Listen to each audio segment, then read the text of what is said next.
बेटी का नसीब लाजो गांव के कुएं से पानी भरकर घर की ओर जा रही थी। रास्ते में उसे दूर से एक बुजुर्ग आते दिखे। जब वे पास आए तो उन्होंने कहा, बेटी मुझे थोड़ा सा पानी पिला दो। लाजो ने कहा, हाँ हाँ बाबा, क्यों नहीं, ये लीजिए, पानी पीजिए। ये कहकर उसने पानी का घड़ा हाथ में लेकर उन्हें पानी पिला दिया। पानी पीकर बुजुर्ग ने उसका धन्यवाद दिया और आगे चल दिए। कुछ देर बाद लाजो घर पहुंची तो देखा वे बुजुर्ग और उसके पिता खाट पर बैठे थे।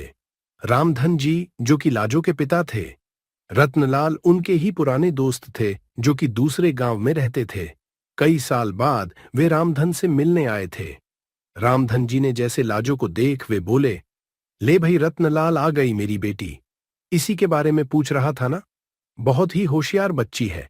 बस मेरी गरीबी और इसकी मां के न रहने के कारण इससे इसका बचपन छिन गया। आ बेटा, ये तेरे चाचा हैं, मेरे बचपन के दोस्त। लाजो कुछ बोलती उससे पहले ही रत्नलाल जी ने कहा, भाई रामधन, तेरी बेटी बहुत संस्कारों वाली है। आज कुएं पर इसने ही मुझे पानी पिलाया था, और कोई होता तो पहले मेरी जात पात पूछता, फिर कहीं जाकर पानी पिलाता। तेरी बेटी बहुत परोपकारी है। अपनी तारीफ सुनकर लाजो शर्माकर अंदर चली गई। तभी रामधन ने आवाज लगाई, बेटी अपने चाचा के लिए कुछ मीठा ले आ।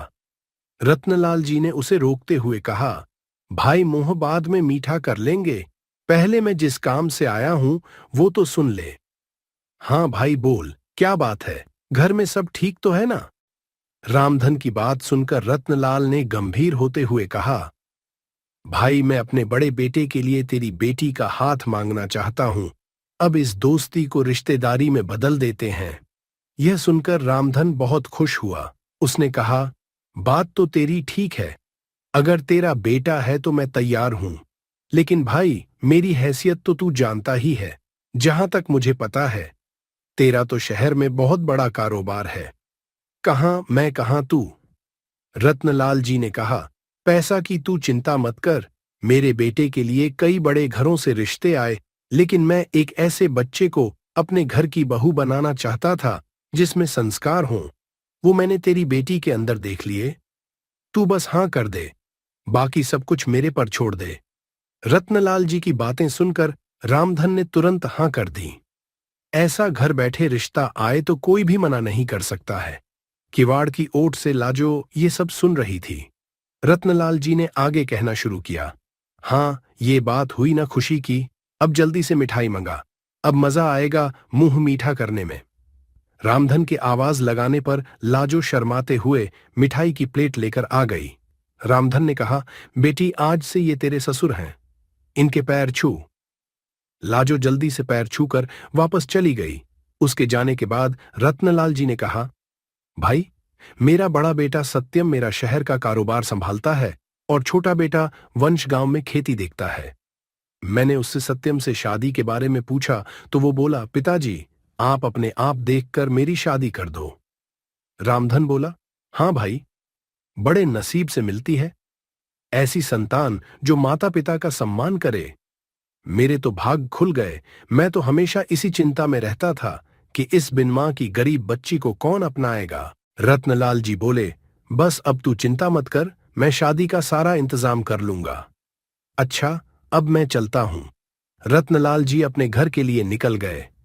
उनके जाने के बाद रामधन ने घर में जाकर लाजो से पूछा, बेटी तू खुश तो है ना इस रिश्ते से?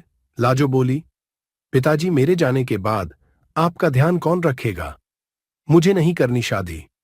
रामधन बोला, बेटी ऐसा ना बोल, मैं अपना ध्यान रख लूंगा। बड़े नसीब से ऐसा रिश्ता मिला है। रत्नलाल को मैं बचपन से जानता हूं, उसके घर में तुझे कोई परेशानी नहीं होगी।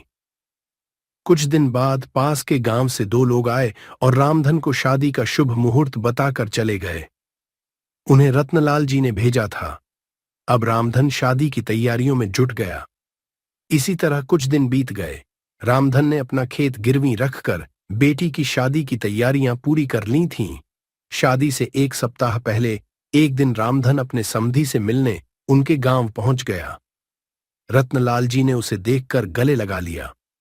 उन्होंने अपने परिवार से मिलवाया। अपने होने वाले दामाद सत्यम से मिलकर रामधन बहुत खुश हुआ। रत्नलाल जी ने कहा, भाई तू यहां आया है, जरूर कोई बात है। बता क्या बात है? रामधन हाथ जोड़कर बोला, नहीं भाई, मैं तो बस ये बताने आया था कि मैंने शादी की सारी तैयारियां कर ली हैं। आप एक बार आकर देख लो, कुछ कमी लगे तो बता देना, जिससे आपके मेहमानों के सामने आपको शर्मिंदा ना होना पड़े। रत्नलाल जी ने कहा, हाँ हाँ, मुझे पता है, तेरे पास एक ही खेत था, तूने वो भी गिरवी रख दिया, उसी पैसे से सारी तैयारियां की हैं, तुझे मुझ पर विश्वास नहीं था। जब मैंने कह दिया था मैं शादी की तैयारी कर लूंगा, फिर तूने ये सब क्यों किया? रामधन आश्चर्य में पड़ गया। वह बोला, माफ करना भाई, लेकिन बेटी की शादी के लिए कुछ तो मुझे भी करना चाहिए। रामधन यह कहकर रोने लगा, उसकी आंखों से आंसू बह रहे थे। तभी रत्नलाल जी ने अपने छोटे बेटे वंश को बुलाया और इशारे से कुछ समझाया। कुछ देर बाद रत्नलाल जी ने रामधन के कंधे पर हाथ रखा। रामधन सिर झुकाए शर्मिंदा हुआ बैठा था। रत्नलाल जी ने कहा, ले भाई अपनी अमानत, दोबारा फिर कभी ऐसा मत करना। यह कहकर उन्होंने खेतों के कागज रामधन के हाथ में रख दिए। रामधन ने देखा, अरे ये क्या, ये तो वही कागज हैं तो मैंने गिरवी रखे थे, ये आपके पास कैसे आए? रत्नलाल जी ने कहा, वंश आस पास के गांव के सभी लोगों को जानता है, उनमें से ही एक ने खेत गिरवी रखने वाली बात हमें बता दी, वही यह कागज छुड़ा कर लाया है। ऐना रामधन की आंखों से आंसू बह रहे थे। रत्नलाल जी ने उसे गले लगा लिया और बोला, भाई खेत ही गिरवी रख देगा तो कर्ज कहां से चुकाएगा और खाएगा क्या? आगे से ऐसा कुछ मत करना, मैं अपनी बेटी लेने आऊंगा, बस तू मिठाई बढ़िया सी बनवाना। यह सुनकर सब लोग हंस पड़े। रत्नलाल जी ने आवाज लगाई, वंश। वंश ने 50,000 रुपए लाकर अपने पिता के हाथ में रख दिए। रत्नलाल जी ने कहा, ले भाई शादी की तैयारियां कर, और वंश इन्हें घर छोड़ा। और हां सुन भाई, कल हम 4-5 आदमियों को तेरे घर भेज देंगे, वो सारा काम संभाल लेंगे, बस तू चिंता मत करना। रामधन कुछ बोल नहीं पा रहा था, उसके मुंह से बस इतना ही निकला, मेरी बेटी के नसीब खुल गए। यह कहते ही वह कुर्सी पर बैठे बैठे लुढ़क गया। इतनी खुशी बर्दाश्त नहीं कर पाया, उसने अपने प्राण त्याग दिए। रत्नलाल जी उसे संभालते, इससे पहले ही वह दुनिया छोड़ चुका था। रत्नलाल जी अपने दोस्त से लिपट कर रोते रहे। वे अपने दोस्त की अंतिम यात्रा लेकर उसके गांव पहुंचे। लाजो को जब यह पता लगा, वह रोते रोते बेहोश हो गए। रामधन का अंतिम संस्कार किया गया। रत्नलाल जी अपने परिवार के साथ वहीं रुक गए। 13वीं के एक सप्ताह बाद उन्होंने सादा तरीके से सत्यम और लाजो की शादी एक मंदिर में करवा दी। लाजो के चमकते नसीब की खुशी में रामधन अपना जीवन जीना भूल गया था।